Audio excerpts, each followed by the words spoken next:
Hello everyone! Ayan, welcome po ulit sa aking video. Medyo matagal-tagal bago tayo nakapag-upload ng ganitong video na may voice-over.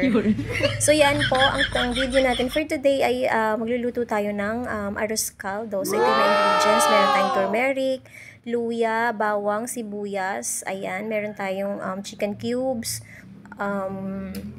magic sarap, and yan po ay yung malagkit na bigas. Binabad ko na po yan siya para mabilis lang lumagkit. At meron tayong chicken. Ano na yan, chop ko na. Depende sa size ko, anong size gusto nyo. So, yung chicken na yan, nilamas ko na siya sa asin para matanggal yung mga, malangsa. So, yan po, at gigisa na tayo. Pero before tayo mag-saute, yung ginagawa ko, hindi ko lang alam kung sa inyo ganito din ginagawa nyo. Piniprito ko ng bahagya yung chicken. Kahit sa tinola, ganyan ginagawa ko. Piniprito ko siya ng bahagya para matanggal lang yung mga malansa sa chicken. So, yan na. Magsusute na tayo ng bawang, sibuyas. And then, lalagay na natin yung mga luya. Ayan. Inuna ko yung turmeric. Ang niya ng turmeric na yan. Healthy yan siya. And then, luya. After that, ilalagay ko na din yung malagkit. Ay, yung chicken pala.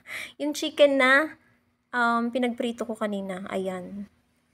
Tapos, ilalagyan natin siya ng patis. Konti lang. Para, pampalasa lang dyan sa chicken natin.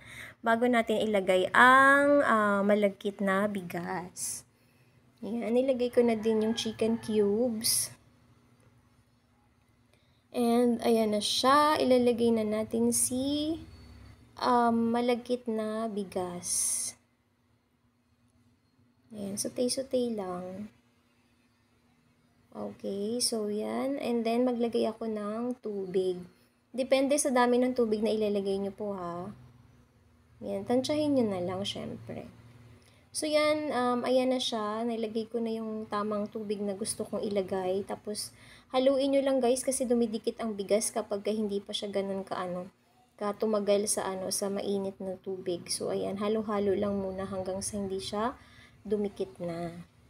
So, yan, sabay-sabay na yan sila lambot. Sabay-sabay nalalambot yung bigas tsaka yung chicken po natin. So, ito yung way of cooking ko. Depende sa inyo kung paano nyo siya lutuin, ha. Pero kung gusto nyo i-follow, ayan na po yung mga ginagawa ko. And then, antayin lang natin siyang lumambot at maluto. Pagka naluto na siya, maglalagay tayo ng kasubha mamaya. Bulaklak ng yung kasubha ng saging. So, ayan na siya. Ayan, maglalagay na ako ng kasubha dyan. So, season to taste na lang din. Depende sa panlasa nyo, guys, no? So, yan lang po. Hope na nagustuhan nyo po yung aking video. So, ready to serve na yan siya. Thanks for watching. Again, don't forget to follow, like, comment, and share po. Bye-bye! Let's eat na!